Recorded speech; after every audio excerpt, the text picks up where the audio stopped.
अस्सलाम वालेकुम my dear students. आज की मेरी वीडियो उन बच्चों के लिए है जो मैट्रिक के एग्ज़ाम्स दे चुके हैं और रिज़ल्ट का इंतज़ार कर रहे हैं, लेकिन बहुत कंफ्यूज हैं कि कॉलेज में जाकर कौन से सब्जेक्ट को चूज़ किया जाए। वैसे तो मैट्रिक के बाद आपके पास बहुत सारे ऑप्शंस होते हैं, जैसे आप कॉमर्स यानी कि आई कॉम में भी जा सकते हैं, आर्ट्स के सब्जेक्ट रख सकते हैं, या टेक्निकल कॉलेजेस में जाकर DAE यानी डिप्लोमा वगैरह ले सकते हैं। लेकिन आज की वीडियो में मैं सिर्फ मेजर साइंस सब्जेक्ट्स वगैरह की बात करूंगी, जिसमें हम प्री मेडिकल को, प्री इंजीनियरिंग को और ICS को डिस्कस करेंगे। सबसे पहले हम बात करते हैं प्री मेडिकल की। अगर आपका नेचुरल इंक्लिनेशन मैथ्स की तरफ नहीं है तो फिर आप बायोलॉजी को चूज़ कीजिए और फर्दर आप फिर MBBS या BDS की एजुकेशन ले सकते हैं। लेकिन अगर अनफॉर्चुनेटली आपका एडमिशन मेडिकल कॉलेजेस में नहीं होता तो फिर आपके पास फार्मेसी और DPT यानी कि डॉक्टर फिज़िकल थेरेपी की, बायोटेक्नोलॉजी की, माइक्रोबायोलॉजी की, BS नर्सिंग और MLT यानी कि मेडिकल लैब टेक्नोलॉजी की भी ऑप्शंस होती हैं। अब हम बात करेंगे मैथमेटिक्स की, यानी the king of all subjects की। अगर आप लोग मैथमेटिक्स को चूज़ करते हैं तो कॉलेज में आपके पास दो मेजर ऑप्शंस होंगी। एक होगी प्री इंजीनियरिंग की और दूसरी होगी ICS की। प्री इंजीनियरिंग में आपके पास मैथमेटिक्स के साथ केमिस्ट्री और फिज़िक्स का कॉम्बिनेशन होगा और साथ कंपलसरी सब्जेक्ट तो वो होंगे ही होंगे, जैसे उर्दू, इंग्लिश, इस्लामियात और पाक स्टडीज़। लेकिन ICS में आपके पास के मैथमेटिक्स के साथ कंप्यूटर होगा और फिर आपकी चॉइस है, चाहे आप फिज़िक्स रख लें, चाहे आप स्टैटिस्टिक्स रख लें, चाहे इकोनॉमिक्स रख लें। अब डिफरेंट कॉलेजेस हैं ना, वो आपको डिफरेंट ऑप्शंस देते हैं। यानी कि अगर आपको फ़िज़िक्स मुश्किल लगती है तो आप मैथ्स के साथ कंप्यूटर और कोई और सब्जेक्ट जैसे स्टैट और इकोनॉमिक्स, इनमें से कोई सब्जेक्ट चूज़ कर सकते हैं। अब हम बात करते हैं कि प्री इंजीनियरिंग को चूज़ करने के क्या एडवांटेजेस हैं और ICS को चूज़ करने के क्या एडवांटेजेस हैं और ICS में कौन सा सब्जेक्ट चूज़ करना चाहिए। सबसे पहले देखिए, अगर आप प्री इंजीनियरिंग को चूज़ करते हैं तो आपके पास इंजीनियरिंग की एक पूरी दुनिया खुल जाती है। यानी कि आप किसी तरह की भी इंजीनियरिंग में एडमिशन ले सकते हैं, मैकेनिकल हो या इलेक्ट्रिक हो या सिविल हो या एरोस्पेस हो, केमिकल हो, पेट्रोलियम हो, कोई हर तरह की इंजीनियरिंग में आप एडमिशन ले सकते हैं। लेकिन ये इस बात पे डिपेंड करता है कि आपने कितने मार्क्स लिए हैं FSC में। अब हम बात करते हैं ICS की।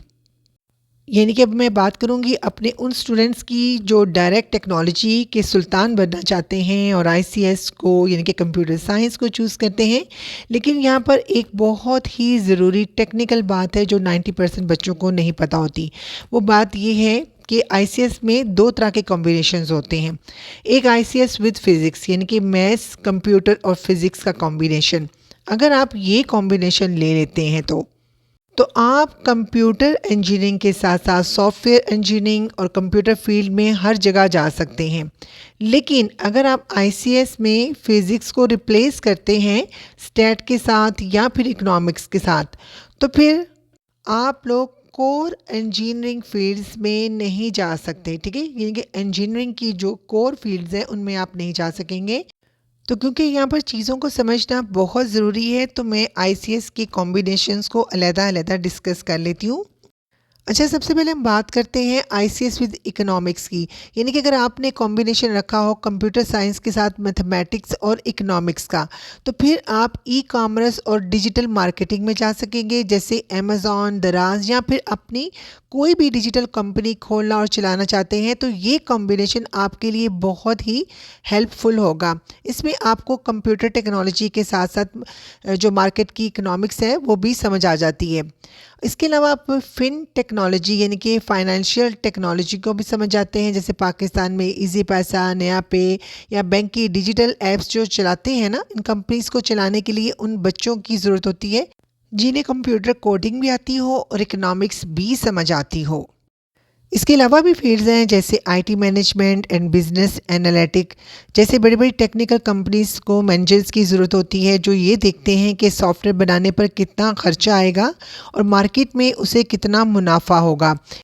एक्चुअली इकोनॉमिक्स एक वास्ट सब्जेक्ट है, जैसे कि गवर्नमेंट सेक्टर में जो बच्चे आगे जाकर CSS या गवर्नमेंट एग्ज़ाम्स देते हैं, लेकिन इसके लिए CSS एग्ज़ाम्स देना बहुत ज़रूरी है, तो वो फिर मिनिस्ट्री ऑफ फाइनेंस या प्लानिंग कमीशन में बैठकर मुल्क का बजट और तरक्याती प्रोजेक्ट वगैरह डिज़ाइन करते हैं। और इकोनॉमिक्स पढ़ने वालों को एक और भी ऑप्शन मिल जाता है, जैसे कॉरपोरेट बजट मैनेजर्स, यानी कि हर मल्टीनेशनल कंपनी में एक अलग से डिपार्टमेंट होता है जो पूरे साल के बजट को कंट्रोल करता है ताकि कंपनी जो है वो नुकसान में ना जाए। तो इकोनॉमिक्स पढ़ने वाले इस फील्ड के बादशाह होते हैं। अब हम बात करते हैं दूसरे ऑप्शन की। अब हम बात करते हैं आईसीएस में मैथ्स, कंप्यूटर और स्टैटिस्टिक्स की, यानी कि मैथ्स, कंप्यूटर और स्टैट की। इस वक्त दुनिया के टॉप 3 सबसे ज़्यादा हाई पेइंग फील्ड्स में ये वाला कॉम्बिनेशन आता है। यानी कि समझ लीजिए कि इस वक्त दुनिया में जो डेटा एआई बूम चल रहा है ना, उसकी पूरी बेस कंप्यूटर और स्टैट पर खड़ी है। अब आप सोच रहे होंगे ये क्या चीज़ है। इस वक्त दुनिया में जो सबसे कीमती ख़जाना है ना, वो पैसा नहीं है बल्कि डाटा है। जैसे गूगल, यूट्यूब, नेटफ्लिक्स और टिकटॉक पर जो अरबों बच्चों का डाटा मौजूद है ना, उसको एनालाइज करने के लिए डाटा साइंटिस्ट की ज़रूरत होती है। अब ये कहानी आप ज़रा गौर से समझ लीजिए। जैसे देखें, डाटा को समझने के लिए स्टैट के फार्मूलाज लगते हैं और कोडिंग के लिए कंप्यूटर साइंस यूज़ होता है।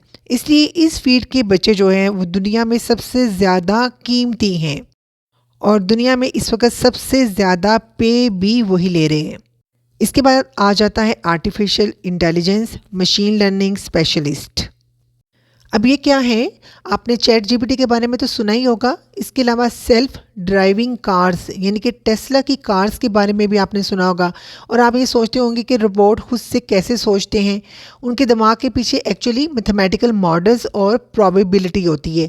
जो बच्चे स्टैट पढ़ते हैं ना, वो इन तमाम चीज़ों के माहिर होते हैं। इसलिए एआई एक्सपर्ट की डिमांड जो है इस वक्त दुनिया भर में बहुत ज़्यादा है।